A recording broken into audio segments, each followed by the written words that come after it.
윤서영 선생님은 보건학 석사 전공하셨고 지금 저희 국립중앙의료원의 공공의료본부 중앙응급의료센터에서 일하고 계십니다.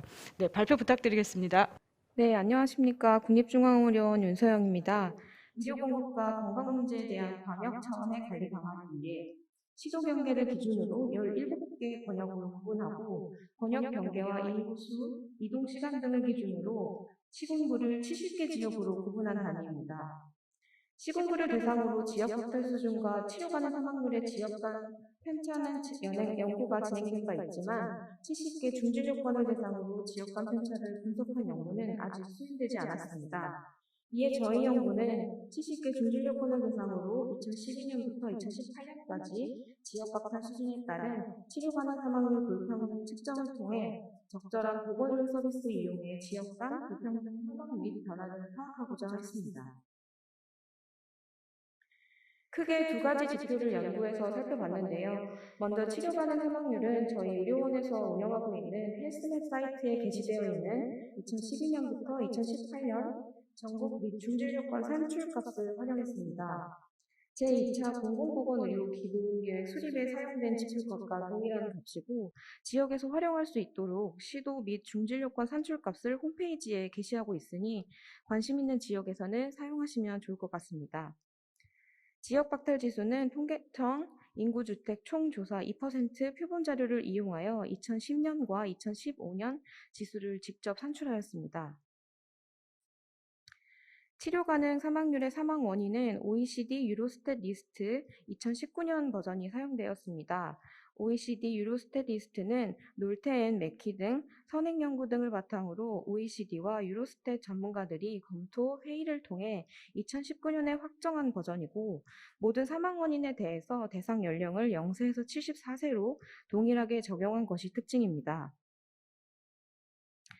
국제 비교를 위해 OECD 표준 인구를 사용하여 연령 표준화율을 산출하였고 전국 기준 17개 시도 70개 중질 요건 수준으로 산출하여 앞서 말씀드렸던 헬스맵에 공개하고 있습니다. 산출 단위는 전국 및 2018년 공공보건의료 발전 종합대책에서 제안되고 2019년 지역의료 강화대책에서 공포한 필수의료정책 수립 집행을 위한 지역 단위인 70개 중질 요건입니다. 70개 중질 요건을 시도 및 시군구 단위로 구분하면 다음과 같습니다. 서울의 경우 서울 서북, 동북, 서남, 동남 4개의 중질 요건으로 나눠지며 각각에 해당하는 시군구는 보시는 바와 같습니다. 지역 박탈 지수는 한국형 지역 박탈 지수 기준을 적용했는데요. 낮은 사회계급, 열악한 주거 환경, 낮은 교육 수준, 자동차 미소유 등 총 9개 요인으로 구성되어 있습니다. 지역 박탈 지수를 70개 중질 요건 수준에서 산출하는 것이 이번이 처음인데요. 시군구 수준에서 개발하고 활용되어 왔던 지역 박탈 지수가 중질 요건 수준에서도 지역의 박탈 수준을 잘 설명하는지 건강 결과와 어느 정도 연관성이 있는지 살펴보고자 했습니다. 치료 가능 사망률의 지역 격차는 3가지 지표를 사용해서 측정을 했는데요. 세스를 통해 진위 계수를 산출하고 히트플러스를 통해 차일 지수와 RCI 값을 구했습니다. 히트플러스에 대해서 생소하게 느끼실 수도 있을 것 같아서 간단하게 소개를 해드리자면 세계보건기구에서 각국에서 하위 국가 수준의 건강 불평등 모니터링을 위해 사용할 수 있도록 개발한 소프트웨어로 저희 연구에 사용한 타일 지수나 RCI 이외에 다양한 불평등 지표를 산출할 수 있고 기술 통계 결과를 제공하고 있습니다. WHO 홈페이지를 통해 누구나 사용 가능하니 관심 있으신 분들은 참고하셔도 좋을 것 같습니다. 앞서 치료 가능 사망률의 지역 격차를 측정하기 위해 3가지 지표를 사용했다고 말씀을 드렸는데요. 그중 진위와 타일 지수의 경우 서열이 없는 중질 요건 간 치료 가능 사망률의 차이를 측정하기 위해서 사용했습니다. 일반적으로 격차를 살펴볼 때 직관적으로 이해하기 쉽기 때문에 최대 최소값의 차와 비를 파악하는 방법을 이용하지만 이는 전체 변동을 고려하지 못한다는 단점이 있습니다. 진위와 타일 2가지 지수를 이용하면 전체 70개 중질 요건 수준에서 치료 가능 사망률에 얼마나 차이가 있는지를 파악할 수 있습니다. 그중 타일 지수는 불평등을 분해해서 볼 수 있는 특징이 있습니다. 예를 들어 타일 지수를 통해 치료 가능 사망이 특히 어느 중진료권에 더 집중되어 있는지, 어느 지역에 불평등이 집중되어 있는지 등을 살펴볼 수 있습니다. 중진료권의 지역 박탈 수준에 따른 치료 가능 사망률 차이는 RCI를 통해서 측정했습니다. 지역 박탈 수준에 따라 지역을 1부터 70까지 서열화한 후에 지역 박탈 수준에 따라 중진료권별 치료 가능 사망률에 얼마나 차이가 있는지 알아보고자 했습니다. 치료 간의 사망률의 지역 격차를 파악하기 위해 산출한 타일 지수와 RCI는 히트플러스를 이용해서 산출한 값인데요. 히트플러스에서 제공하고 있는 타일 지수가 일반적으로 구하는 타일 지수 값에 1000이 곱해진 스케일이고, RCI는 일반적인 RCI 값에 100이 곱해진 스케일이라 이 점을 주의해서 해석할 필요가 있겠습니다. 결과는 크게 세 부분으로 나누어 발표할 예정입니다. 첫 번째, 치료 간의 사망률의 변화입니다. 먼저 전국 수준에서 치료 가능 사망률의 변화를 살펴봤습니다. 막대 그래프로 표현된 것이 연도별 치료 가능 사망률이고, 꺾은 선으로 표현된 것이 총 사망률인데요. 치료 가능 사망률은 2012년 이후 지속적으로 감소하는 추세를 보였지만, 치료 가능 사망률만 감소한 것이 아니고 총 사망률 자체가 감소하는 경향을 보였습니다. 총 사망률은 2012년 대비 2018년에 17.7% 감소했으며, 치료 가능 사망률은 같은 기간 20.5% 감소로 2012년 대비 2018년 사망률의 감소폭은 총 사망률보다는 치료 가능 사망률이 조금 더 큼을 알 수 있었습니다. 전국 수준의 치료 가능 사망률은 감소 추세인데, 중진료권 수준의 치료 가능 사망률은 어떻게 변화했는지 살펴보겠습니다. 그림은 중진료권별 치료 가능 사망률을 색으로 나타내 본 그림인데요. 가로로 제일 윗줄 회색 부분에 서울, 부산, 대구 등의 특광역시부터 전남, 경북, 경남, 제주까지 17개 시도를 나열했고, 그 아래로는 각 시도에 해당하는 70개 중진료권을 표현했습니다. 서울의 경우 4개권으로 이루어져 있고, 가운데쯤 보이는 경기의 경우 가장 많은 12개의 중진료권을 포함하고 있습니다. 색이 붉을수록 치료 가능 사망률이 높음을 의미하는데요. 2012년과 2018년 치료 가능 사망률의 중진료권 분포를 비교해 보면 전반적으로 모든 중진료권에서 대체로 붉은색에서 푸른색으로 변화하였습니다. 즉, 치료 가능 사망률이 감소했다는 뜻입니다. 제일 왼쪽의 서울과 제일 오른쪽의 제주는 2012년, 2018년 모두 푸른색으로 낮은 수준의 치료 가능 사망률을 나타냈습니다. 특히 서울은 2012년도에 모든 중진료권에서 낮은 치료 가능 사망률의 분포를 보였는데, 2018년에도 역시 낮은 치료 가능 사망률의 분포가 나타났으며, 원래 낮았던 2012년과 비교해도 큰 폭으로 감소한 경향을 보였습니다. 이 그림은 연도별 중진료권 수준에서 치료 가능 사망률이 가장 높은 지역과 가장 낮은 지역을 표현해 본 그림입니다. 연도 바로 위에 표시된 숫자가 각 해당 연도의 전국 수준 치료 가능 사망률을 뜻합니다. 중진료권 수준에서 치료 가능 사망률의 최소값 및 최대값의 변화는 최소값보다 최대값의 변동이 큰 편이었는데요. 다시 말해서 파란 부분으로 표시된 최소값의 변동보다는 빨간 부분으로 표시된 최대값의 변동이 큰 편이었습니다. 70개 중진료권 중 서울 동남은 2012년 이후 2016년을 제외하고 가장 낮은 수준을 지속적으로 유지하고 있는 반면, 가장 높은 지역은 매년 다르게 나타났습니다. 즉, 치료 가능 사망률이 낮은 지역이 계속 낮은 수준을 유지하고 있었습니다. 서울 동남 중진료권에 포함되는 시군구는 서초구, 강남구, 강동구, 송파구, 관악구, 동작구로 우리가 알고 있는 것처럼 일반적으로 건강 수준이 높다고 알려진 지역에 해당합니다. 치료 가능 사망률이 가장 높은 지역과 낮은 지역의 차와 비로 중진료권 수준의 격차를 살펴보면, 차는 2012년에 31.2명에서 2018년 26.7명으로 감소하였습니다. B는 2012년에 1.8배에서 2018년 1.9배로 수치상으로는 소폭 증가했음을 알 수 있습니다. 그렇다면 중진료권 수준에서 지역 격차가 증가한다고 할 수 있을지, 아니면 감소한다고 할 수 있을지 의문이 생깁니다.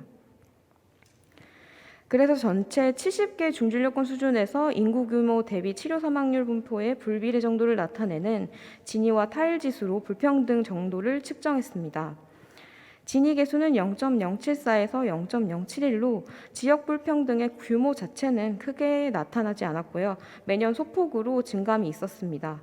반면에 타일 지수는 2012년 11.33에서 2016년 6.75까지 감소하였다가 2018년 8.02로 증가하는 행태를 보였습니다.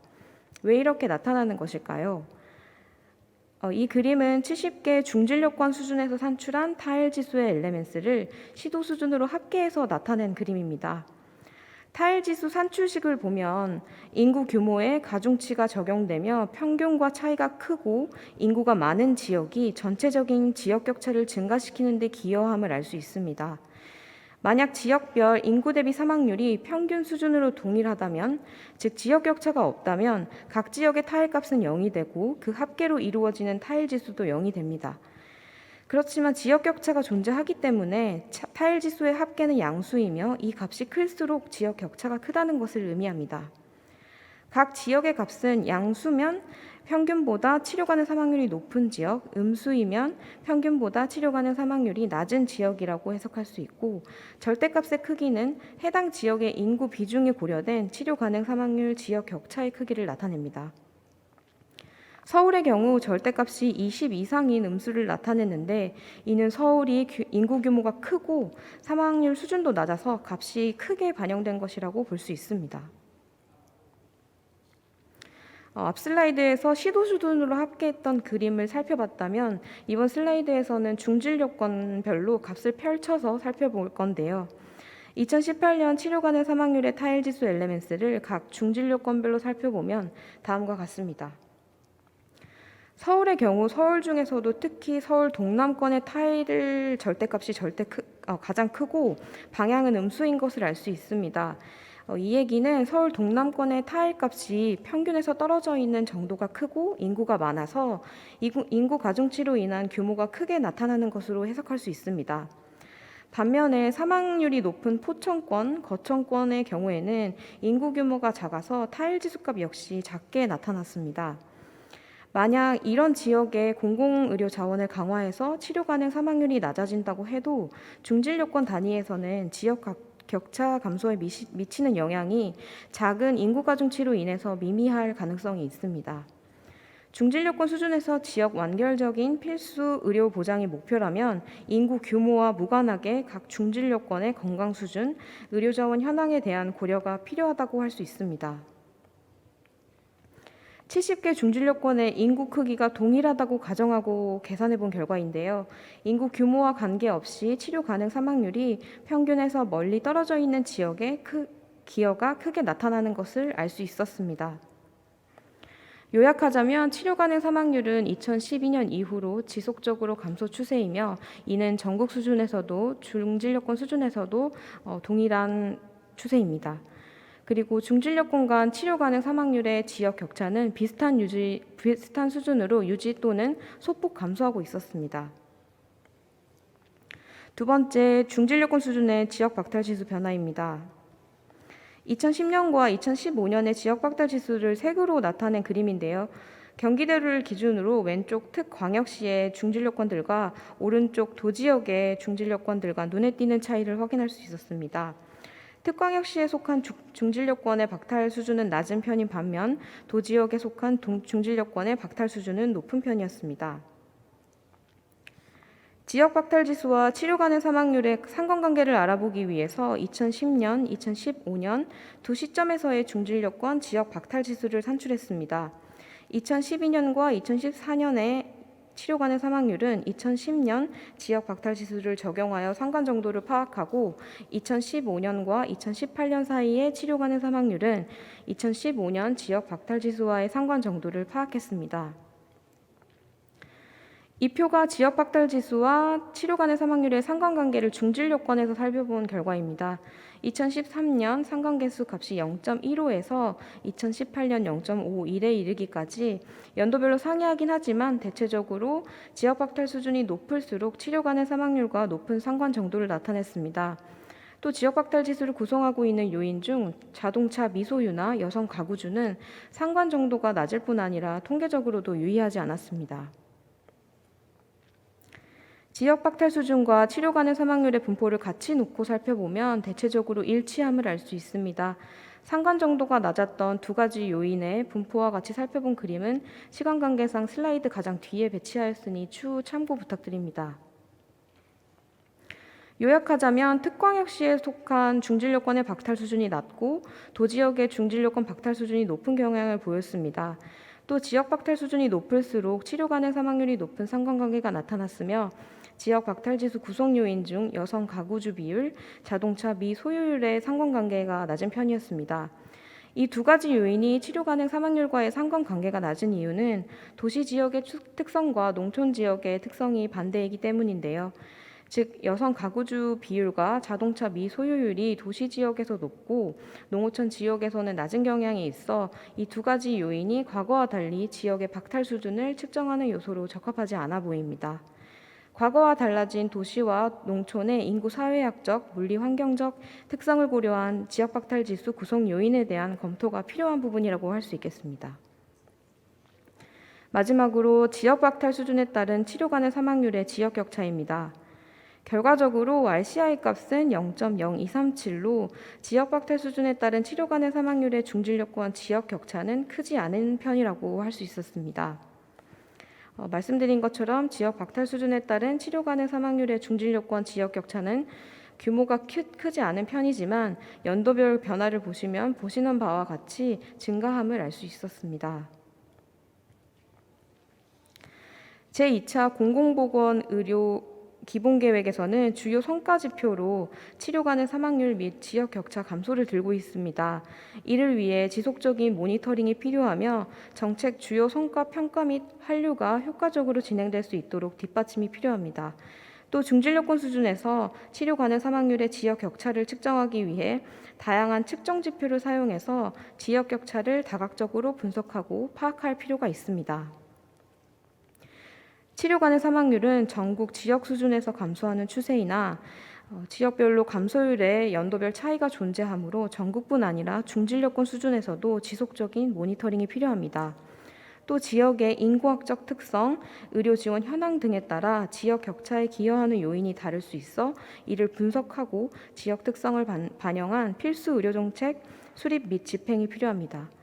마지막으로 치료 가능 사망률의 지역 격차를 잘 설명할 수 있는 지표를 개발하고 지속적으로 낮거나 높은 지역의 특성을 비교 분석할 필요가 있습니다. 이상으로 발표 마치겠습니다. 감사합니다. 네, 발표 잘 들었습니다. 조금 서둘러 주셨으면 하고 메시지를 보내고 싶었으나 이게 방송을 보시는 분은 잘 모르시겠지만 여기 컨벤션홀이 굉장히 넓어서 좌장이 저기다가 말을 전달할 방법이 없습니다. 네, 앞서 그 뭐 타일 지수나 진위 아니면은 이제 RCI에 대한 설명들이 간단히 있었기 때문에 아마 두 번째, 세 번째 발표하시는 선생님들은 그런 방법에 대한 설명들은 조금 축약해서 발표를 해주셔도 될 것 같습니다. 두 번째 발표 준비됐으면 듣도록 하겠는데요. 이지연 선생님은 보건학 박사를 하셨고 지금 역시 국립중앙의료원 공공의료본부에서 일을 하고 계십니다. 네, 발표 시작해 주세요. 네, 안녕하십니까. 2015년에서 2020년 국내 간호인력 분포의 지역 간 불평등 모니터링 발표를 맡은 국립중앙의료원의 이지연입니다. 연구 배경 및 목적, 연구 방법, 연구 결과, 고찰 및 결론 순으로 말씀드리겠습니다. 보건의료 인력 문제에 있어서 가장 큰 이슈는 절대적인 수 부족 및 지역 간 수급 불균형 문제로 이는 우리나라뿐 아니라 세계적인 현상으로 나타나고 있습니다. 간호인력의 경우 병원에서 의사와 함께 가장 중요한 인력으로 보건의료 인력 중 가장 큰 비중을 차지하고 있을 뿐 아니라 입원 환자를 24시간 관찰, 케어하는 직무 수행으로 간호사의 배치 수준이 환자의 안전 및 건강 결과에 직접적인 영향을 미치기 때문에 적정 간호 인력의 확보는 굉장히 중요한 이슈입니다. 뿐만 아니라 인구 고령화와 만성질환 증가 등 간호 수요가 급증하고 있는 추세이고 또 환자 안전 및 감염 관리 강화 등 간호 서비스에 대한 요구도 더욱더 다양화되고 있습니다.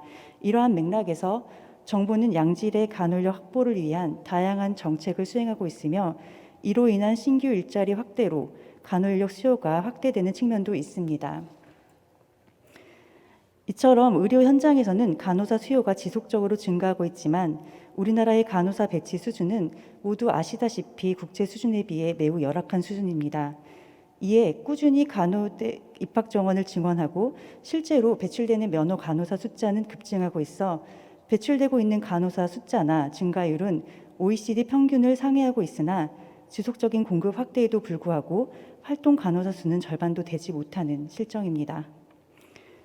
정부는 간호 인력 확보를 위해 간호대 정원 증가 외에도 간호질 향상을 위한 다양한 인력 정책을 시행하고 있지만 현장의 상황을 고려하지 않은 정책 개입으로 오히려 지역 간 병원 규모별 간호 인력 수급 불균형을 초래하고 있다는 지적이 있습니다. 한편 앞선 발표자께서 말씀해 주신 바와 같이 정부는 지역 격차 해소를 위한 공공보건의료 책임성을 강조하며 전국을 70개의 중진료권으로 나누어 2023년까지 지역 책임 의료기관의 지정 및 운영 계획을 발표하고 이를 추진 중에 있습니다. 지역 완결적 보건의료 체계 구축을 위해 의료 자원을 각 중진료권별로 확충하고 지원하겠다는 큰 방향성을 가지고 있어 향후 국가 정책 방향은 중진료권을 중심으로 이루어질 것으로 예상됩니다. 그러나 중진료권 기반 보건의료 인력 현황을 살펴본 연구는 거의 없는 실정입니다. 따라서 본 연구는 2015년에서 2020년 6개년 동안 우리나라 중진료권별 간호 인력 수 및 분포 현황을 살펴보고 변화 추세를 통해 간호 인력의 지역 수급 불균형 현황을 파악하여 향후 정책 근거 마련의 기초 자료로 활용하고자 진행하였습니다. 다음은 연구 방법에 대해서 말씀드리겠습니다. 연구 자료로는 공공보건의료지원센터의 70개 중진료권 목록, 행정안전부의 주민등록 인구 현황, 국민건강보험공단과 건강보험심사평가원의 시군구별 요양기관 현황과 인력 현황 자료를 활용하였고 기존 시군구 자원 현황 자료를 70개 중진료권별로 정리하여 지역별 간호인력 현황 분석을 위한 기술 통계를 산출하였습니다. 중진료권별 간호인력 불평등 변화를 살펴보기 위해 R을 이용하여 진위 계수를 산출하였습니다. 분석 단위로는 의료기관과 간호인력이 있는데 의료기관의 경우 전체 의료기관에는 심평원 자료에 등록된 모든 의료기관을 그 대상으로 하였고 병원급 이상 경우에는 상급 종합병원, 병원, 요양병원, 보건의료원을 남기고 나머지 기관은 모두 제외하였습니다. 급성기 병원급 이상은 병원급 이상에서 요양병원의 효과를 보기 위해 요양병원만 제외한 그 기관을 의미하며 인구 10만 명당 의료기관 수를 산출하였습니다. 간호인력은 간호사와 간호조무사를 합한 수치이며 간호사의 경우에는 간호인력에서 간호조무사를 제외한 숫자를 의미합니다. 인력의 경우 인구 1만 명당 수를 산출하였습니다. 진위 개수에 대한 지표 해석에 대해서 간략하게 설명을 드리자면 진위 개수는 그 중간에 45도 대각선 상태일 때 완전 균등 배분을 나타내며 대각선, 가로, 세로축으로 형성된 삼각형의 면적 대비 로렌츠 곡선 사이의 면적 비율로 진위 개수 값을 구합니다. 0에서 1로 표현되며 높을수록 불평등의 정도가 심함을 뜻하는데 0.6 이상일 때 불평등의 정도가 매우 심각한 단계라고 해석할 수 있습니다. 본 연구에서는 전체 불평등 분포를 살펴보았습니다. 다음은 연구 결과에 대해서 말씀드리겠습니다. 먼저 전체 의료기관 수와 해당 기관 간호인력 수를 산출한 결과입니다. 15년에서 20년 분석 기간 동안에 기관 수, 간호인력 수, 간호사 수 모두 꾸준히 증가하고 있습니다. 이를 다시 공공과 민간으로 분리해서 살펴본 결과 공공의 기관 수는 해당 기간 동안 증감을 반복하고 있음을 볼 수 있습니다. 결국 기관의 증가는 민간에 의해 주도되었음을 확인할 수 있었습니다. 하지만 기관 수의 감소에도 불구하고 간호인력의 수는 꾸준히 증가하는 것으로 나타났습니다. 이 가운데 전체 간호인력 대비 간호사의 비중을 살펴본 결과 민간에서는 간호사 비중이 절반도 되지 않았던 반면에 공공에서는 간호사 비중이 80%를 넘겨 상당 부분 간호사 인력을 고용하고 있음을 확인할 수 있었습니다. 다음은 병원급 이상 의료기관 및 간호인력 현황입니다. 기관수 자체는 전체 의료기관의 5% 수준으로 줄었지만 간호인력 수는 60% 수준이었고 기관수, 간호인력 수, 간호사 수 모두 꾸준히 증가하였습니다. 공공의 경우 기관수는 큰 변화 없이 들쑥날쑥하였던 반면 간호인력과 간호사 수는 꾸준히 증가하고 있었습니다. 간호 인력 중 간호사 비중은 연도별로 봤을 때 민간은 오히려 감소하는 것으로 나타나 간호조무사의 증가가 더 컸던 것을 확인할 수 있었습니다. 급성기 병원급 이상의 의료기관 수는 증가와 감소를 반복하는 것으로 나타났으나 병원급 이상 기관 수 증가가 증가와 감소를 반복하는 것으로 나타나 병원급 이상 기관 수 증가가 요양병원의 증가에 기인했던 것을 확인할 수 있었습니다. 기관 수의 감소에도 불구하고 간호인력 수는 꾸준히 증가한 것으로 나타났으나 간호인력 대비 간호사 비중은 오히려 감소한 것으로 나타나 간호조무사의 증가폭이 더 컸음을 확인할 수 있었습니다. 다음은 간호인력의 전반적인 추이를 최대값과 최소값을 함께 살펴본 결과입니다. 15년과 16년 사이 증가폭이 가장 큰 것으로 나타났으며 이는 공공과 민간에서 동일한 추세 변화를 보입니다. 다만 공공의 경우 비중도 워낙 작고 증가폭도 크지 않아 전체 인력 변화의 추이는 민간의 영향이 큰 것을 확인할 수 있었습니다. 또한 최대값과 최소값 격차는 연차를 거듭할수록 벌어지는 것으로 나타나는데 전체 의료기관의 경우 20년도 최대값은 낮아지고 최소값은 높아져 격차가 줄어드는 양상을 보였습니다. 병원급 이상 의료기관의 인구 10,000명당 간호인력은 지속적으로 증가하고 있었고 15년에서 16년과 18년에서 19년 사이의 증가폭이 컸던 것으로 나타납니다. 공공의 경우 의료기관이 아예 없는 진료권이 있어 간호인력이 없는 것도 존재하였습니다. 급성기 병원급 이상 간호인력의 경우 꾸준히 증가하고 있었고 18년도에서 19년도 증가폭이 가장 컸던 것으로 나타납니다. 공공의 경우 의료기관이 아예 없는 진료권의 영향으로 간호인력이 아예 없는 곳이 있었고 민간의 경우에도 2018년에는 일시적으로 간호인력이 아예 없는 진료권이 있었습니다. 다음은 간호인력 수급 불균형 현황을 살펴보기 위해 진위 개수 산출한 결과입니다. 진위 개수 자체는 0.2 미만으로 불평등 정도가 크지 않은 것으로 나타났습니다. 다만 앞선 현황 변화 분석 결과에서 절대적인 간호인력 수와 인구 대비 간호인력 수 모두 증가했던 반면에 중진료권별 간호인력의 지역 간 격차는 비록 미미한 수준이긴 하지만 조금씩 증가하고 있다는 점에서 향후 추이를 지켜봐야 할 부분이라고 생각합니다. 특이점으로는 공공분야의 간호인력 불균등 정도는 0.4 이상으로 굉장히 높은 수준이지만 이런 공공의 영향으로 민간 간호인력 불균등 정도가 완화되는 효과가 나타나고 있다는 점입니다. 물론 워낙 민간이 주도하는 우리나라의 의료 환경에서 전체와 민간의 불균등도는 거의 차이가 없지만 그럼에도 불구하고 공공이 그 불균등도를 완화시켜준다는 것은 의미가 있는 것으로 보입니다. 이와 같은 결과는 병원급 이상 의료기관과 급성기 병원급 이상 의료기관의 간호인력 수급 불균형 현황에 있어서도 동일하게 나타나고 있음을 확인할 수 있었습니다. 2015년과 2020년 사이 70개 중진료권별로 전체 간호인력 수의 증가 현황을 한눈에 살펴보기 위해서 그림을 그려본 결과 진료권별 정도의 차이는 있지만 모두 증가한 것으로 나타났습니다. 오른쪽의 두 가지 표는 급성기 병원 간호사 변화만 따로 살펴본 결과인데요. 역시 전반적으로 상승 양상을 보이고 있습니다. 하지만 전체 인력과 비교해 봤을 때 그 폭이 아주 크지는 않았던 것으로 나타났습니다. 또 전체 간호인력과 급성기 병원 전체 간호사 그림의 경우에 색깔은 같게 표시되었지만 그 색깔별로 부여된 그 숫자가 다릅니다. 기준이 다르기 때문에 좌우 단순 비교는 어렵지만 그래도 이렇게 밀도가 더 높아진 모습을 확인할 수 있었습니다. 다음은 공공의료기관의 인력 변화를 살펴본 표입니다. 15년도에 비해 20년도에 더 증가한 모습을 보였으나 공공은 그 기준을 더 낮추어서 그림을 그렸음에도 불구하고 증가폭이 크지 않았고 변화가 없는 진료권도 존재하였습니다. 특히 급성기 병원 간호사의 경우에 감소한 지역도 존재하였습니다. 민간의료기관의 간호인력 수 역시 모두 증가한 것으로 나타났습니다. 그런데 민간의료기관 같은 경우에는 확실히 특강역시 부분이 더 이렇게 색깔이 짙은 것으로 지역 간 격차를 확인할 수 있었습니다. 고찰 및 결론에 대해 말씀드리겠습니다.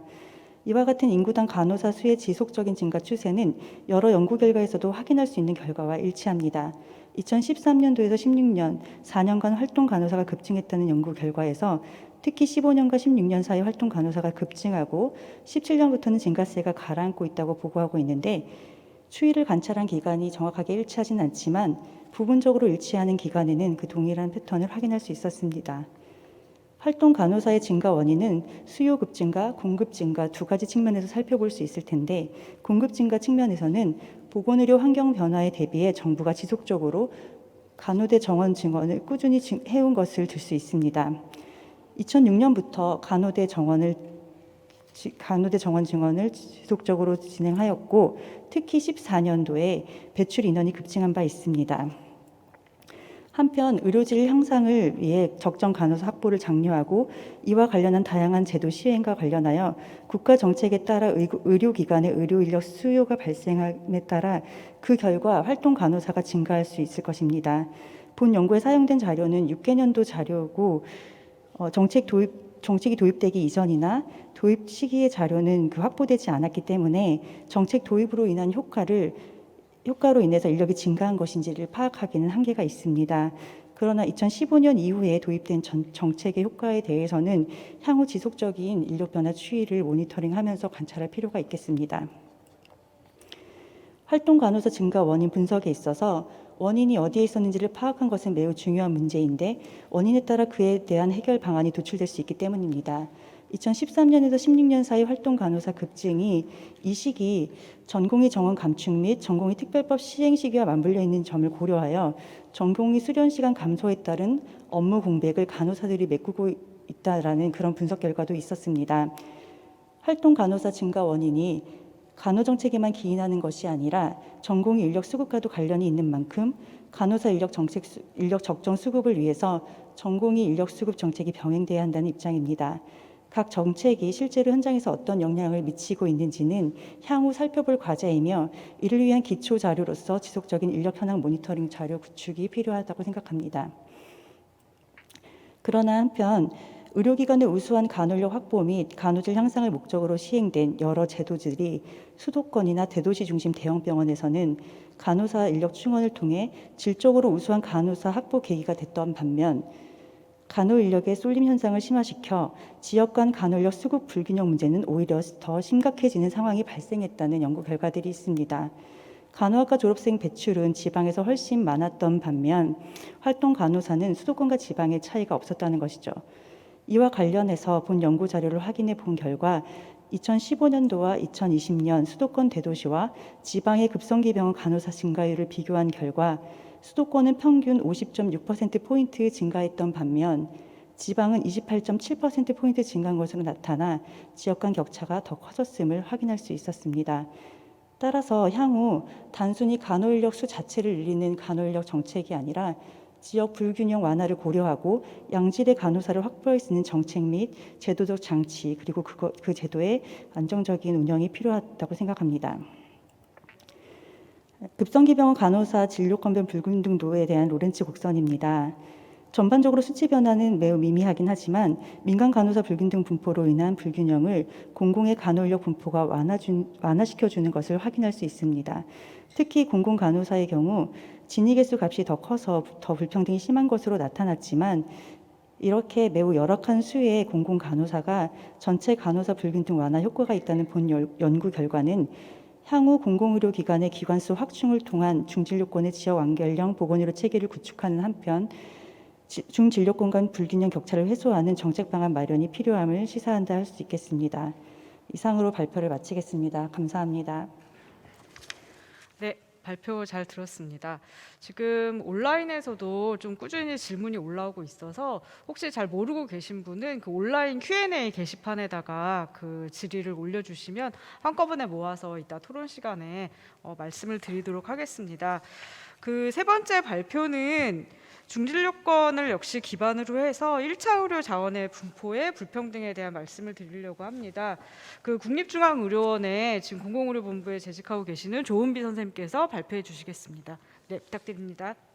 네, 안녕하세요.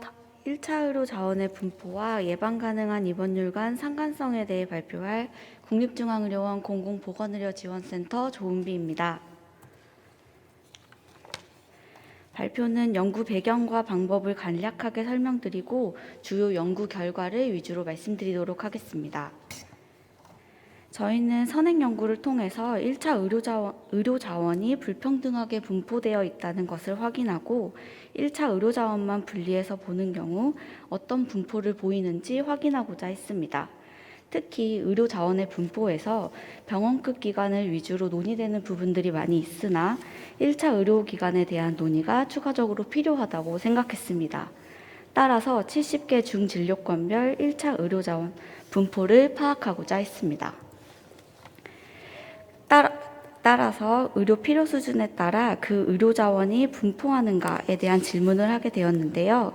1차 의료에 대한 접근성이 증가하면 만성질환 및 외래 민감질환의 예방 가능한 입원율이 감소한다라는 기존의 연구 결과를 토대로 1차 의료 자원의 의료 필요 수준을 예방 가능한 입원율로 보고자 하였습니다. 이 과정에서 저희는 두 가지의 연구 결과를 예상할 수 있었는데요. 첫 번째로 의료 필요 수준이 높은 곳에 의료 자원이 많이 분포한다라는 전제를 가지고 중진료권 수준에서 예방 가능한 입원율이 높은 곳에 1차 의료 자원이 많이 분포한다라는 결과를 예상할 수 있었습니다. 두 번째로는 반대로 이미 1차 의료 자원에 대한 높은 접근성이 예방 가능한 입원율을 낮추는 데 기여했기 때문에 자원이 많을수록 예방 가능한 입원율이 낮을 것이다 라는 두 가지 예상을 가지고 본 연구를 시작하게 되었습니다. 연구에 대해서 지금부터 자세히 말씀드리도록 하겠습니다. 첫째로 연구 배경 및 연구 목표입니다. 일반적으로 이해되는 1차 의료의 정의는 다음과 같습니다. 의료 서비스의 첫 단계 그리고 환자의 첫 접촉점으로 세부 전문의가 아닌 의사에 의해 제공되는 의원의 외래 서비스로 통상적으로 이해되고 있습니다. 영국의 도슨 보고서의 1차 보건센터라는 단어에서 파생되어 사용되는 걸로 잘 알려져 있습니다. 의료 자원은 인력, 시설, 장비, 그리고 지식 정보 등을 모두 통틀어서 의료 자원으로 정의하는데요. 보건의료 서비스는 대인 서비스라는 점, 그리고 물리적 접근성의 용이성과 의료 이용의 친밀도가 기관의 물리적 위치에 있다는 것에 감안하여 인력과 기관이 주요한 의료 자원으로 불리고 있습니다. 잘 아시다시피 1차 의료는 다양한 질환, 대상, 그리고 건강 결과에 긍정적인 영향을 미친다는 연구가 다수 존재하고 있는데요. 이처럼 1차 의료 제공을 위한 1차 의료 자원이 평등하게 혹은 1차 의료 자원의 의료 필요 수준에 따라 분포가 나타나고 있는지 확인하고자 합니다. 이에 따라 본 연구의 목표는 다음의 5가지로 구성되어 있습니다. 첫째로 국내 1차 의료 자원의 구성 및 분포 현황에 대해 확인하고 중진료권별 1차 의료 자원을 전체, 민간, 공공으로 분류하여 분포의 불균형에 대해서 확인하고자 합니다. 중진료권별 예방 가능한 입원율 분포를 확인하고 1차 의료 자원의 분포와 예방 가능한 입원율 간 상관성에 대해서 파악하고자 합니다. 마지막으로 중진료권별 예방 가능한 입원율에 따른 1차 의료 자원의 격차를 확인하고 이러한 목표를 통해 보건의료 자원과 보건의료 서비스의 지역 간 불평등 현황 파악을 하고 지역 간 건강 불평등 완화를 위한 보건의료 정책 수립 및 평가를 위한 근거 자료를 제공하고자 합니다. 다음은 연구 방법입니다. 자원의 분포를 파악하기 위해 공단과 심평원 자료를 확인하고 공단 자료를 이용하여 NMC 공공보건의료지원센터에서 산출한 예방 가능한 입원율 자료를 활용했습니다. 모든 자료는 2019년 기준입니다. 기술 통계를 통해 1차 의료 자원 분포와 점유 형태를 살펴보고 상관 분석을 통해 1차 의료 자원과 예방 가능한 입원율이 어떻게 상관성을 형성하고 있는지 파악했습니다. 마지막으로 불평등 지수인 타일, 진위계수와 RCI 값을 산출하여 중진료권별 1차 의료 자원의 격차, 그리고 예방 가능한 입원율 수준에 따른 의료 자원의 격차를 분석하였습니다. 지표에 대한 자세한 설명은 앞 발표에서 자세히 진행해 주셔서 발표를 그대로 진행하도록 하겠습니다. 본 연구는 1차 의료 자원과 1차 의료 기관 및 의사에 대해서 다음과 같이 정의했는데요. 의료 자원은 기관과 의사로 정의했으며 1차 의료기관은 치과의원을 제외한 의원급으로, 공공의 경우에는 보건소, 보건지소, 보건진료소로 정의하였습니다. 1차 의료 의사의 경우 위 기관에서 근무하는 일반인 및 전문의로 정의하였는데요. 외국이나 타 연구의 경우 1차 의료 의사는 일반의로 정의되는 경우가 다수 있으나 국내는 전체 면화의사 대비 전문의 비율이 약 80%에 육박하고 의원급 기관의 전문의는 사실상 1차 의료를 제공하고 있는 역할을 맡고 있으므로 다음과 같이 1차 의료를 포괄적으로 정의하여 연구를 진행하였습니다. 앞에 연구 자료를 통해 도출한 연구 결과입니다. 첫 번째로 국내 1차 의료 자원의 민간 점유율입니다.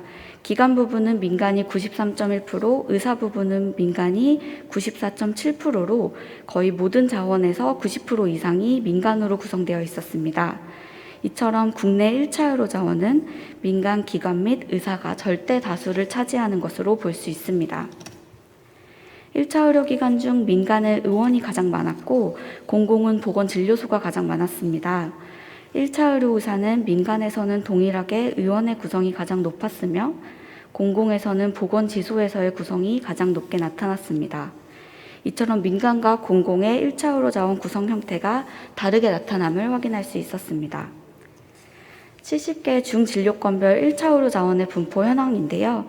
해당 그림은 민간과 공공을 모두 포함하는 전체 1차 의료기관의 분포입니다. 보시다시피 서울, 부산, 대구 등 주요 대도시에 10만 명당 100개 이상의 기관이 분포되어 있고 논산, 정읍 등의 도지역에도 10만 명당 기관 수가 높은 것으로 전반적으로 고르게 분포되어 있는 것으로 볼 수 있습니다.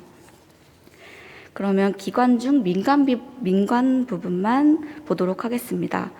전체 자료를 볼 때와는 다르게 특히 특광역시 부분에만 민간기관이 집중적으로 분포되어 있는 것을 볼 수 있었습니다. 전체 자료를 봤을 때는 도지역에도 기관이 고르게 분포하고 있었는데요. 민간만 따로 봤을 때는 특광역시 집중이 더욱 높게 나타나고 있었습니다. 공공 1차 의료기관의 경우 민간과는 반대의 분포를 보입니다. 특광역시에는 10만 명당 1개 미만의 경우가 다수였으며 대부분 도지역에 많은 기관이 분포하고 있었습니다. 민간 1차 의료자원이 대다수를 이루는 상황에서 공공이 자원이 부족한 지역을 일부지만 채워주고 있는 것으로 보여집니다. 다음은 의사 분포입니다. 민간과 공공을 포함한 전체 의사 분포인데요. 전체로 봤음에도 불구하고 기관 분포와는 다르게 특광역시 부분에만 집중적으로 분포되어 있습니다. 공공을 제외하고 민간만 볼 경우에도 특광역시에 의사가 집중되어 보이고 있고요. 공공만 보았을 때는 민간 자원이 부족한 도지역에 의사가 주로 분포하고 있었고 이처럼 민간에 의해 불균형하게 분포된 1차 의료 자원은 공공이 그 불균형 정도를 완화하는 것으로 보이고 있습니다. 이처럼 분포를 살펴보고 불평등 지표로서 분포의 불균형이 얼마나 되는가를 정량적으로 확인하고자 합니다. 중진료권별 1차 의료 자원의 격차를 확인하기 위해서 타일 지수를 산출했는데요. 민간은 기관에서 0.46, 의사에서 0.52로 나타났는데 공공을 포함하자 기관은 0.07, 의사는 0.06, 불평등 격차가 감소하는 것을 볼 수 있었습니다. 기관 수준에서 산출한 진위계수를 보시면 민간 0.143에서 공공을 포함하는 경우 0.128로 불평등을 약간 완화하는 것을 확인할 수 있었습니다. 다음은 1차 의료의사 분포의 진위계수입니다. 기관과 마찬가지로 민간 0.159에서 공공을 포함하는 경우 전체의 0.145로 불평등을 공공이 약간 완화하고 있었습니다. 다음은 앞서 말씀드렸던 1차 의료 자원의 의료 풀효 수준으로 확인하고자 했던 예방 가능한 입원율의 분포입니다. 서울, 부산, 대구와 같은 대도시 지역이 예방 가능한 입원율이 낮게 나타났고 전남, 경남 등 도지역의 예방 가능한 입원율이 높게 나타났습니다. 이는 민간 의료 자원의 분포와는 상반되는 것으로 볼 수 있습니다. 1차 의료 자원과 예방 가능한 입원율 간 상관성을 확인했는데요. 중진료권별 1차 의료자원의 분포는 예방 가능한 입원율과 상관이 있는 것으로 나타났습니다. 민간 자원만 또는 전체 자원을 대상으로 분석했을 때는 예방 가능한 입원율이 낮을 때 1차 의료 자원이 많이 분포했고, 공공 자원의 경우는 예방 가능한 입원율이 높을 때 1차 의료 자원이 많이 분포하는 것을 확인할 수 있었습니다. 이는 민간과 공공이 서로 다른 방향성의 불평등을 보이고 있으며, 특히 민간의 경우 의료 필요 수준이 더 높은 곳에 자원이 더 적게 분포한다는 의료 반비례 법칙이 나타난다는 것을 확인할 수 있었습니다. 중진료권별 예방 가능한 입원율에 따른 의료 자원의 격차를 확인한 내용은 다음과 같습니다. 민간의 경우, 기관의 경우 민간 8.6에서 공공을 포함하는 경우 4.6으로 불평등이 약간 완화된 모습을 볼 수 있고, 의사도 동일하게 민간 12.0에서 공공을 포함하는 경우 전체 9.3으로 불평등이 약간 완화되는 모습을 볼 수 있었습니다. 기관에서는 공공을 포함하는 경우 RCI 값이 4.0 감소했고, 의사 부분에서는 공공을 포함하는 경우 RCI 값이 2.7 감소하는 것으로 타일지수, 진위계수를 확인했을 때와 같이 공공이 민간 자원의 불평등을 약간 완화하고 있는 것으로 확인할 수 있었습니다. 다음은 주요 연구 결과에 대한 요약 및 고찰 부분입니다. 국내 1차 의료자원은 민간 위주로 구성되어 있었으며, 1차 의료자원에서 민간은 특광역시 위주, 공공은 도지역에 많이 분포하며 공공자원의 취약지 위주 분포 현황을 확인할 수 있었습니다. 1차 의료자원의 불균형한 분포를 살펴보기 위해 타일지수와 진위계수를 산출했으며, 두 자료 모두에서 공공자원을 포함하는 경우 불평등이 일부 완화되는 모습을 확인할 수 있었습니다. 하지만 공공의료자원의 절대적인 수치가 부족하므로 완화의 정도는 여전히 부족했습니다. 중진료권별 예방 가능한 입원율은 특강역시는 낮게, 도지역은 높게 나타나 예방 가능한 입원율이 지역적으로 불평등하게 분포하고 있음을 확인할 수 있었습니다. 1차 의료자원과 예방 가능한 입원율 간 상관성이 있게 나타났으며, 특히 공공자원과 예방 가능한 입원율 간 양의 상관관계를 볼 수 있었는데요. 이는 공공자원이 분포하는 곳의 지역적 특성, 예를 들어 취약지라던가 노인 인구 비율이 높다던가 하는 지역적 특성에 기인하는 것으로 해석할 수도 있고, 또는 의료 필요 수준이 높은 곳에 공공자원이 많이 분포하고 있는 것으로 해석할 수도 있습니다. 반면에 민간 자원의 경우 의료 요구가 더 많은 지역에 자원이 더 적게 분포한다는 의료 반비례 법칙으로 인한 불평등이 나타남을 확인할 수 있었습니다. 마지막으로 예방 가능한 입원율에 따른 1차 의료 자원의 격차는 타일, 진위계수와 같이 공공을 포함하는 경우 그 불평등 정도가 민간만 분석했을 때보다 약간 완화되는 것을 확인할 수 있었습니다. 현재 국내의 보건의료는 민간 주도로 이루어져 있습니다. 이러한 민간 주도의 보건의료를 개선하기 위해 공공병원 증축 및 신축뿐 아니라 공공의료 사업의 민간 사업 참여 확대 등 다양한 방법을 모색할 필요가 있습니다. 아울러 매우 불평등하게 자원이 분포되어 있으며, 이를 완화해주는 공공자원이 매우 부족한 것으로 보였습니다. 따라서 공공자원의 불평등 완화 효과가 있었으나 매우 미미하게 나타났습니다. 특히 민간의 경우 의료 요구가 많은 곳에 더 적은 자원이 분포한다는 의료 반비례 법칙을 확인할 수 있었고, 경제력, 수요 등 시장의 논리에 지배되는 의료 자원의 분포를 넘어서서 의료 요구와 필요도가 높은 지역에 더 많은 자원이 배치되는 것이 필요해 보입니다. 따라서 자원 분포에 관련된 정책이 필요한 실정이나 현재까지 1차 의료 자원의 분포를 개선하기 위한 중앙 단위의 정책은 매우 미흡합니다. 일부 사업이나 기관 단위에 의존한 중앙 정책 외에 전체적인 분포에 영향을 미칠 수 있는 정책이 필요한 것으로 보입니다. 저희가 본 연구를 진행하면서 확인한 추가 연구 과제들입니다. 첫 번째로는 시군구 단위 분석이 필요한데요. 1차 의료에서는 생활권 내 의료기관에 대한 높은 접근성이 중요하기 때문에 진료권보다 시군구 단위의 분석이 추후 필요해 보입니다. 다음은 외래 민감 질환에 대한 정의에 따라 진로권별 예방 가능한 입원율이 변동될 수 있기 때문에 좀 더 포괄적이거나 제한된 외래 민감 질환에 대한 정의가 추가로 필요합니다. 또한 본 연구에서는 1차 의료자원의 구성 및 분포를 단면적으로 확인했으나 의료자원의 분포 변화에 따른 예방 가능한 입원율 변화 수준을 질적인 측면에서 시계열적으로 파악할 필요가 있습니다. 마지막으로 공공과 민간을 설립 및 운영 주체를 기준으로 분류해서 연구를 진행했으나 민간기관이 공공사업에 참여하거나 공공의 역할을 수행하는 경우를 고려해서 분포를 확인할 필요가 있다고 생각합니다. 여기까지 발표를 마치겠습니다. 경청해 주셔서 감사합니다. 네, 발표 잘 들었습니다. 되게 이른 시간인데도 온라인에 여러 가지 질문 또 코멘트를 이제 많이 올려주고 계십니다. 일단은 그 지정된 토론자 선생님들의 의견을 듣고 다 모아서 같이 토론을 진행해 보려고 하는데요. 오늘 토론은 두 분이 이제 맡아주실 예정입니다. 한 분은 그 지금 부산대 예방의학교실에 계신 김창훈 교수님이시고요. 지금 부산시 공공보건의료 지원 단장을 맡고 계셔서 아마 오늘 내용에서 특히 이제 뭐 분석적인 측면뿐만이 아니라 이 내용적인 측면에 관한 코멘트를 해주실 예정이고, 또 다른 선생님은 지금 대구에 있는 계명대학교 공중보건학과의 박진욱 선생님이십니다. 박진욱 선생님은 이제 건강 불평등에 대한 연구 많이 해오셨고, 특히 저희 건강 형평성 학회에서 교육분과를 맡고 있으셔서 오늘 저 연구 설계나 방법론에 대한 코멘트를 좀 많이 해주실 것으로 기대를 하고 있습니다.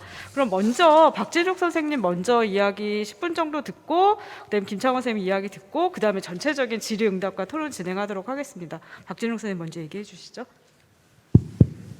네, 제가 먼저였군요. 네. 세 분 발표 잘 들었고, 사실 이 국립중앙의료원에서 연구를 해서 이렇게 한 세션을 구상한다는 게 쉬운 일은 아니었을 것 같은데, 일도 하셔야 되고 다들 너무 많은 노력을 하셨겠다, 이런 생각을 하게 됐습니다. 이제 그 조은비 선생님이 해주신 그 1차 의료자원 분포하고 예방 가능 입원 부분하고, 그다음에 이제 윤서영 선생님 발표해 주신 치료 가능 사망률하고 지역 그 박탈 지수 관련한 연구는 사실은 좀 합쳐 가지고 세트로 이렇게 봤으면 더 좋았을 부분들이 있을 것 같아요. 우리가 일반적으로 이제 회피 가능 사망을 이야기할 때 치료 가능 사망하고 이제 예방 가능 사망 이런 것들을 한 그 묶음으로 묶어가지고 이제 비교하거나 이런 분석들을 하는데, 이게 이제 소위 말하는 진료권을 기준으로 했을 때 어떤 방식으로 나타나고 이제 시계열적으로 어떻게 모니터링 되는지 이런 것들도 나중에 기회가 되면 국립중앙의료원에서 좀 준비를 해주시면 좋겠다, 이런 생각이 들었고요. 그리고 이제 두 연구를 좀 묶어서 이제 그 분석하는 방향 틀이나 이런 것들이 좀 그 진료권 중심으로 논의가 된 부분에서 말씀을 드리면, 사실 이제 진료권으로 그러니까 17개 광역시도에 70여 개 진료권으로 묶여 있긴 하지만 이게 되게 뭐랄까 실제로 그러니까 그 책임 의료기관의 측면에서는 어떨지 모르겠는데, 실제로 행정적인 책임이라거나 내지는 어떤 제도적인 책임 이런 것들의 주체 측면에서는 좀 모호해질 수 있다는 생각들이 들어서, 아까 마지막 발표에서 조은비 선생님도 말씀하신 것처럼 어떤 뭐 시군구 단위의 분석, 그리고 이제 또 광역시도를 묶어서 하는 그런 분석들을 좀 같이 진행을 하면 나중에 지역 보건의료 계획 수립이나 이런 것들에도 좀 더 도움이 더 될 수 있지 않을까, 이런 측면들이 들었고, 이제 진료권 안에서 그것이 이제 그 진료권이 가지고 있는 지역적인 특성이라고 할 수 있는 지역 박탈 지수나 이런 것들을 중심으로 해서 그에 따라서 이제 치료 가능 사망률이 어떻게 연관되어 있는가, 이런 것들을 이제 보면 그 일반적으로 우리가 이제 기대 수명 격차나 이런 걸 가지고 이제 분석을 해봤을 때 그 지역의 이제 박탈 수준이나 이런 것들하고 상관관계를 보면 사실은 성별에 따라서 양상이나 그 상관성의 크기가 좀 다르거든요. 근데 이제 여기서는 지금 그 성별 분리 분석은 안 돼 있는 상태라서 그것이 이제 어떤 식으로 나타날지 약간 궁금하다 이런 생각들을 했었고, 이제 일반적으로는 기대 수명 같은 경우는 남성이 훨씬 지역의 박탈 수준하고 연관성이 더 크게 나타납니다. 근데 왠지 치료 가능 사망은 그러지 않을 수도 있겠다는 생각이 약간 들었고, 이제 분석을 해봐야 되겠지만, 그리고 이제 지역의 박탈 수준은 지역 자체가 갖는 어떤 그 이제 여러 가지 인구 사회학적 특성들을 결합해서 만들어낸 일종의 지역 그 뭐 믹스된 지표인데, 그 지역 안에 살고 있는 이제 그 지역 주민들은 사실은 굉장히 다양한 사회경제적 위치를 가지고 있고, 그러니까 지역 박탈 수준이 낮은 지역에 거주하는 그 지역 주민이라고 해도 그 안에서 높은 사회경제적 위치를 상대적으로 가지고 있는 사람들은 이 진료권 내에서의 의료기관 접근성이 사실은 훨씬 높을 거거든요. 그래서 지금 이제 사용하신 자료들을 보니까 이미 그 분석되어 있었던 그 진료권별 치료 가능 사망률하고 뭐 예방 가능 입원율 이 지표를 이용했기 때문에 약간 한계가 있었을 거라는 생각은 드는데, 이후에 이제 충분히 국립중앙의료원이 그 연구 역량이 되시니까 건강보험공단의 뭐 자료 이런 것들을 좀 이용해서 그 진료권 안에서의 소득 간 격차 이런 것들에 따라서 이제 그 뭐 예방 가능 사망률이나 치료 가능 사망률 이런 것들은 어떻게 달라지는지 이런 분석들을 할 수 있으면 좋겠고, 그리고 이제 히트 플러스를 이제 사용을 해주셨는데 굉장히 좋은 툴이라는 생각이 들어요. 지역에서 일단 이제 뭐 쉽게 배워서 무료로 이용할 수 있고, 그리고 이제 각종 불평등 지표들을 잘 이렇게 계산해 주는 그런 특성들이 있어서 이거를 이런 그 학회 자리에서 많은 분들이 볼 수 있게 또 그 활용도 보여주고 한 측면에서 굉장히 좀 의미가 있다 이런 생각들이 드는데, 이제 일부 그 지역들 같은 경우는 인구수가 좀 작은 지역들이 있어서 이게 값이 안정적으로 산출이 안 되는 측면들이 있을 것 같거든요.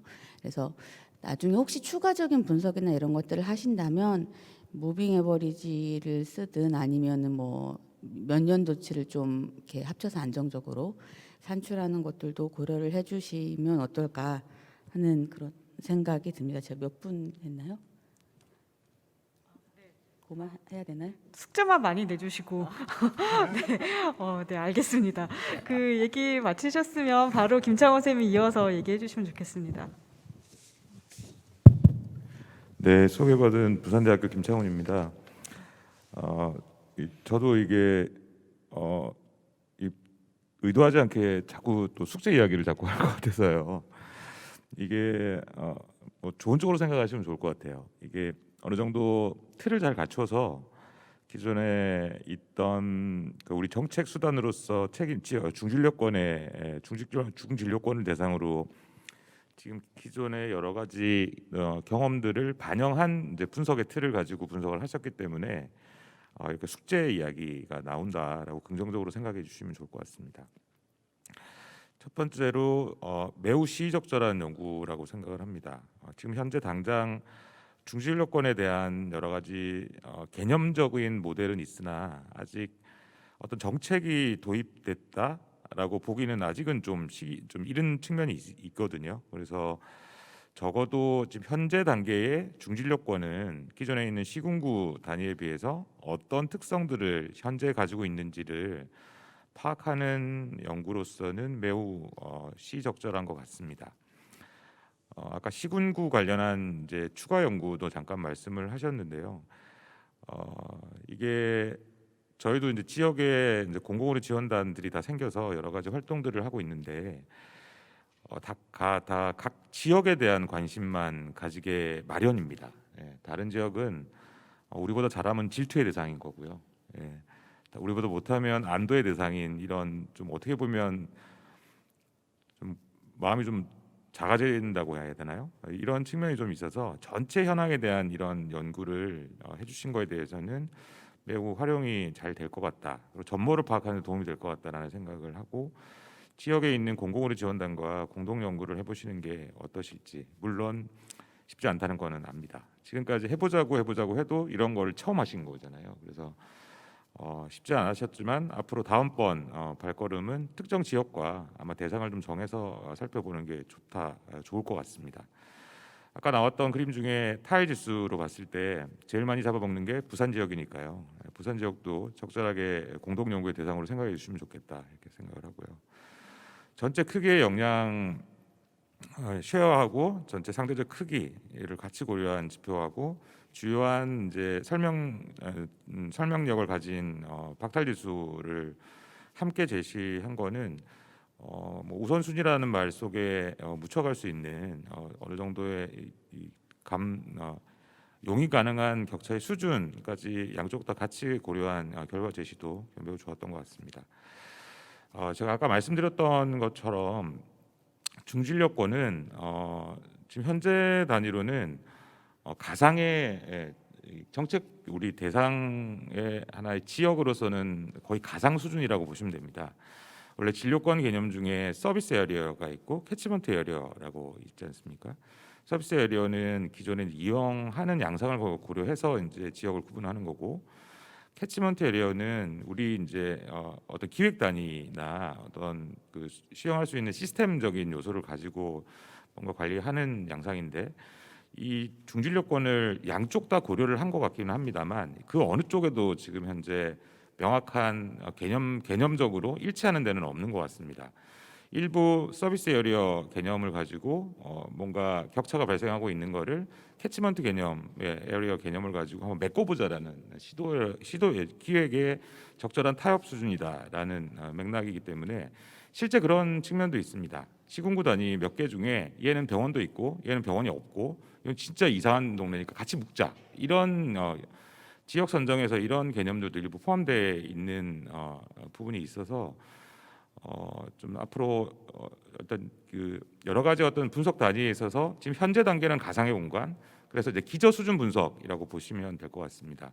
여러 가지 아까 발표하셨던 치료 가능 사망이나 의료 자원이나 인력 수준에 대한 분포에 대한 격차를 말씀을 해주셨는데, 기존에 아예 없지는 않았지만 흔적만 있었던 여러 가지 공공의료 정책이 그나마 일부의 성과가 있다는 거, 그리고 아주 이제 무엇을 더 해야 되는지 숙제를 확인하는 측면들은 매우 중요한 것 같고요. 그래서 아까 서비스 에리어에 대한 캐치먼트 에리어의 접근 방법을 가지고 한다는 거는 나중에 시군구 단위의 이제 맥락 효과를 가져올 수 있는 측면들이 있습니다. 그래서 이런 부분들이 이후에 좀 지속적인 분석을 가지고 쳐다보다 보면은 중요한 아마 변화의 지점들, 어떤 부분이 성과, 어떤 부분이 부족한 것들을 잘 파악할 수 있는데 도움이 되지 않을까 생각을 합니다. 치료 가능한 사망이나 아까 회피 가능한 사망률, 이 전반적인 그 보건의료 체계의 퍼포먼스 인덱스로 많습니다. 여러 가지 기획 단위에서 실제 이제 뭐 영국 같으면 그 성과 보상 체계로도 쓰기도 하고요. 이런 측면들이 어떤 결국은 이제 가능성을 확인하고 이제 어떤 중재에 대한 성과 평가의 수단으로 쓸 수 있다는 거는 이 속에 있는 좀 더 지표들에 대한 면밀한 파악이 좀 필요하지 않나라는 생각입니다. 자원 분포 중에 질적 차이를 파악할 수 있는 부분들이 아직은 없는 거, 이런 부분은 제가 아까 말씀드린 것처럼 지역과의 공동 연구를 통해서 어떤 질적 수준에 대한 파악을 할 수 있는 부분이 필요하지 않겠냐라는 생각이고, 그리고 1차 의료기관 기관 단위하고 의사 수를 가지고 접근을 하셨는데 1차 의료의 고유 기능들이 한국 사회에 존재한다고 보기 어려운 상황에서 앞으로는 좀 더 구체적인 부분에 대한 기능 모색이 가능한 측면, 지금도 많은 노력들이 시행하고 있는데 거기에 도움을 줄 수 있는 여러 가지 성과들도 찾아낼 수 있으리라고 생각을 합니다. 네, 그래서 중진료권은 말씀드리면 아까 뭔가 격차가 없었던 거는 결국 뭔가가 매칭한 효과가 있을 수밖에 없고 그게 풀링된 가능성들이 충분히 있기 때문에 뭐 없다고 해서 이게 의미가 없는 거냐 이렇게 바라볼 필요는 없을 것 같고, 없는 건 없는 대로 아까 말씀하셨던 기저 수준으로서 어떤 격차들이 이제 풀링된 부분들이 있는지 아니면 어떤 다른 어떤 함의들이 있을지에 대한 지속적인 심층적인 분석이 감해가 된다면 좋을 것 같습니다. 숙제 잔뜩 내주고 마지막 수습을 해야 되는데요. 굉장히 의미 있는 작업을 하셨다. 지금 이런 것들이 궁금했지만 실제 정부 발표 자료나 이런데 아주 단편적인 부분들만 알 수 있었던 자료들을 국립중앙의료원에 있는 현직에서 굉장히 많은 고생을 하고 계시는 분이 그들의 손으로 이제 만들어냈다는 데 대해서 굉장히 감사의 말씀을 드리고 싶고요. 앞으로 좀 더 큰 역할을 기대한다라고 부탁 말씀도 드리고 싶습니다. 네, 이상입니다. 네, 되게 훈훈한 코멘트를 주시면서 숙제를 많이 내주셨습니다.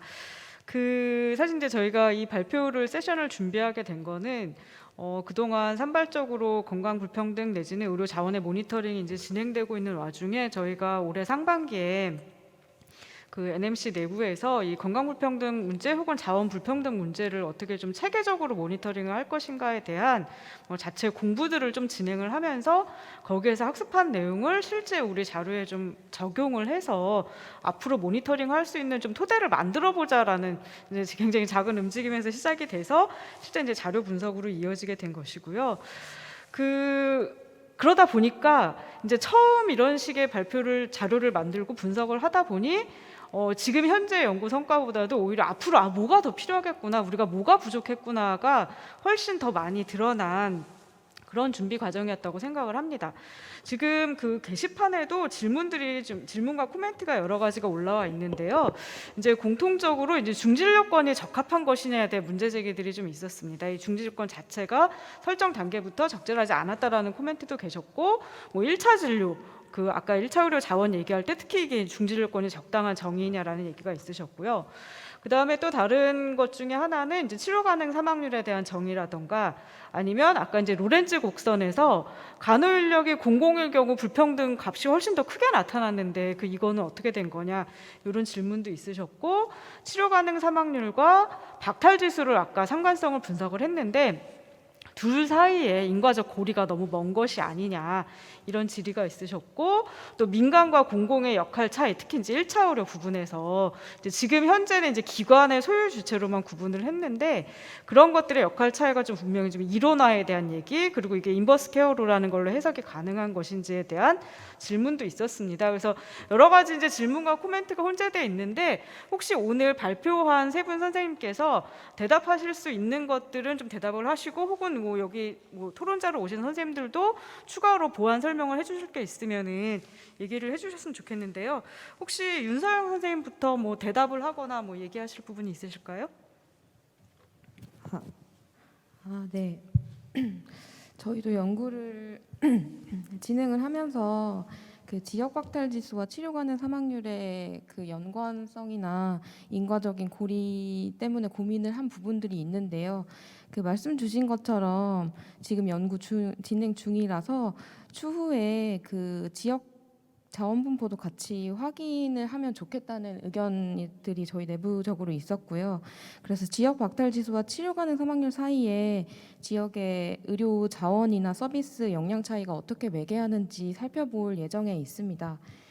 그리고 또 그 치료 가능 사망률의 절대차에 관해서 질문이 들어온 걸로 알고 있는데, 제가 발표한 그 PPT 자료 중에 그 치료 가능 사망률 그래프를 나타낸 표가 있어서 그거 참고하시면 좋을 것 같고요. 네, 이 정도 답하겠습니다. 발표 자료가 아마 학회가 끝나면 그 PDF로 전환돼서 다 공개될 예정이니 케이스 데피니션이나 구체적인 결과값에 대해서는 이게 너무 빨리 지나가서 아마 잘 못 보신 분들이 있을 텐데 그거를 참고하시면 될 것 같습니다. 아까 간호 인력의 로렌츠 곡선에서 공공이 훨씬 더 불평등했다는 얘기에 대해서 이지연 선생님 답 좀 주시죠.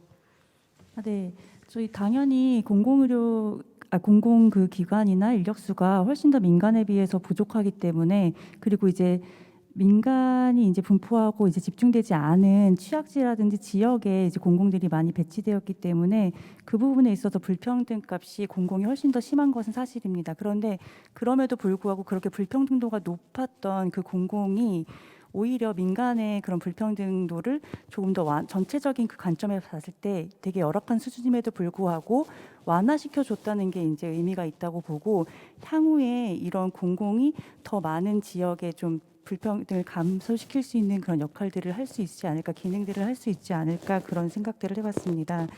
예, 그리고 이제 뭐 불평등을 이제 공공이 완화시키는 그 기전이 뭐냐고 하셨는데, 말씀드렸듯이 이제 분포를 보면 민간은 이제 대도시, 특광역시라든지 수도권, 대도시 이렇게 쏠려 있는 모습을 볼 수 있었지만, 공공은 반대로 좀 이렇게 도지역이라든지 지역에 분포하는 모습이 많이 보였습니다. 그래서 비록 수는 부족하지만 그럼에도 불구하고 이 부분들을 조금 더 공공이 더 채워줄 수 있는 부분들을 채워준다면 이런 불평등 문제들이 조금 더 완화될 수 있지 않을까, 그런 생각이 들었습니다. 그리고 진료권 문제는 저희가 지금 이 자리에서 뭐 진료권이 타당하냐 마냐를 논하는 자리는 아니기 때문에 제가 그렇게 말씀드릴 바는 아니지만, 인력 측면에 있어서는 진료권 내에서 이제 뭐 다른 진료권에서 서울이나 이제 수도권으로 몰려오는 이런 현상에 대해서 꼭 진료권 내에서만 그것을 자원을 분포하는 거를 신경 쓸 그런 것이 있냐라는 이제 질문들이 있었던 것 같은데, 각 진료권별로 이 진료권을 설정했다는 그 정책적인 목표가 분명히 있기 때문에 향후에 지역 완결적인 구조를 구축을 함에 있어서 이 부분에 있어서 각각의 그 유닛으로 보고 이 부분을 확장시키고 이 부분에 이제 부족한 자원들을 충족시키는 그런 방향으로 나가는 것이 지금 상황에서는 정책적 방향으로 좀 타당하다고 생각을 하고 있습니다. 그러니까 불평등이 무엇으로의 불평등이냐 이슈인 것 같은데요. 예를 들면 이제 우리가 흔히 의료 이용과 관련된 불평등 프로 리치냐 프로 푸어냐, 이 불평등의 방향이, 그래서 예를 들면 공공기관의 간호 인력의 숫자는 프로 푸어한 방향으로 기존에 없던 곳에 불평등 더 많이 의도적으로 분포하게 해서 역의 불평등을 창조해서 전체적으로 불평등을 완화하는 그런 기전으로 이해해 주시면 될 것 같고요. 혹시 1차 의료 관련해서 나온 코멘트에 대해서 조은비 선생님 얘기하실 거 있으신가요? 네, 코멘트 중에 첫 번째로 이제 공공과 민간이 담당하는 역할의 차이가 있느냐에 대한 질문을 주셨는데요.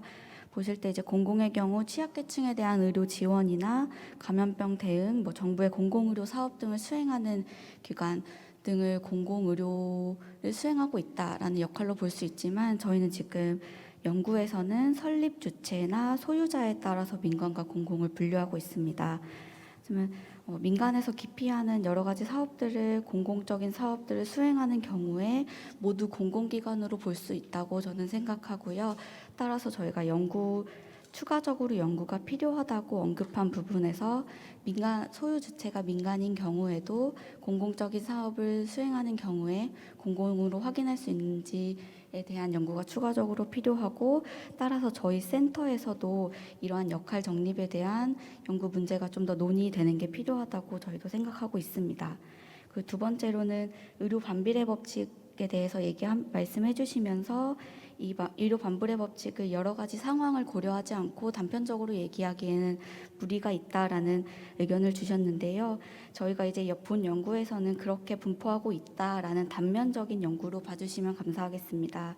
그래서 이렇게 반비례하게 분포되게 된 이유나 등은 시계열적 분석이나 좀 더 추가적인 분석을 통해서 사유를 확인하는 게 필요하다고 생각하고 있습니다. 그리고 마지막으로 중진료권 단위, 앞에서 말씀해 주셨던 것처럼 중진료권 단위에서 분석이 1차 의료 자원 분석에서 과연 맞느냐, 추가적으로 분석을 한다면 어떤 지역으로 분류해서 분석하는 게 맞느냐라는 질문을 주셨는데요. 이 부분에서는 중진료권의 경우에는 실제 사람들의 생활권과 많이 다를 수 있으므로 1차 의료는 높은 접근성과 관계가 굉장히 높게 나타나기 때문에 시군구 단위 분석이 가장 적합하다고 저희 연구진들도 생각하고 있습니다. 다만 저희가 자료의 제한성이나 여러 가지 분석의 제한성에 있어서 중진료권으로 통일해서 진행을 했던 것이고, 기본 계획에서도 중진료권 단위 정책을 계속 진행하고 있기 때문에 중진료권 분석을 진행했던 것이고요. 1차 의료는 시군구 단위 분석이 가장 적합하고 저희도 그 부분 인지하고 추가적인 분석을 진행할 예정에 있습니다. 네, 감사합니다. 네. 혹시 토론자로 오신 선생님 두 분 추가로 더 좀 얘기해 주실 부분이 있으신가요? 없으시면 제가 좀 정리를 해도 되겠습니까? 네. 이제 뭐라 그래야 되나, 이게 판도라의 뚜껑을 열고 나니까 더 할 얘기가 많고 더 고민할 부분이 많아졌다는 생각이 드는데요.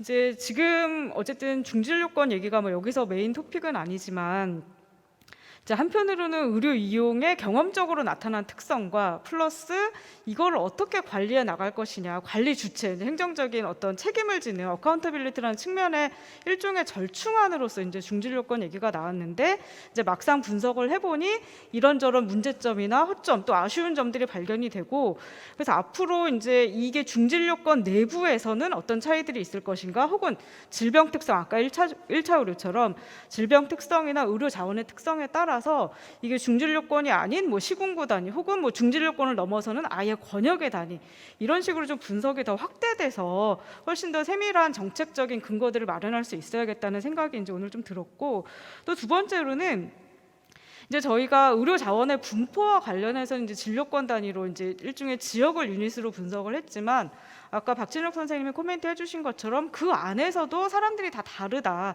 특히 뭐 성별이라든지 아니면 개인 수준에서 나타나는 사회경제적 위치가 이런 의료 이용의 의료 자원을 어떻게 이용하느냐에 영향을 미칠 수 있다는 점에서 그 부분에 대한 추가 분석이 이제 앞으로 이제 과제로 남은 것 같고, 특히 이제 김창호 선생님 말씀해 주신 것처럼 이제 NMC에서 보는 거는 전체적인 전국의 트렌드인데, 사실은 지역마다 상황이 다르고 전국에서 나타난 결과를 해석하려면 지역의 상황을 사실 알지 못하면 이걸 제대로 설명해낼 수가 없는 것 같습니다. 그래서 앞으로는 이런 기초 분석 결과를 토대로 해서 지역과의 공동 연구를 통해서 우리가 단순히 차이가 있다, 불평등하다는 것이 아니라 그 불평등이 어떻게 해서 나타나고 그 중간의 기전이 무엇인지에 대한 것들을 조금 더 세밀하게 탐색할 수 있는 그런 추가 연구 과제들이 오늘 도출이 됐다고 생각을 해서, 다음에 또 이런 발표 기회에서는 훨씬 더 진전된 모습으로 특히 이제 지역과의 공동 연구를 통해서 연구 결과들을 좀 공유하는 자리가 됐으면 좋겠다는 생각입니다. 오늘 이른 아침에 또 발표 토론해 주시고 또 온라인에서 열심히 들어주시고 또 질의도 해주시고, 또 여기 플로어에도 많은 분들이, 아주 많다고는 할 수 없지만 여러분들이 와서 듣고 계십니다. 그래서 모든 분들께 감사드리면서 이 세션을 마치도록 하겠습니다. 네, 정청해 주셔서 감사합니다.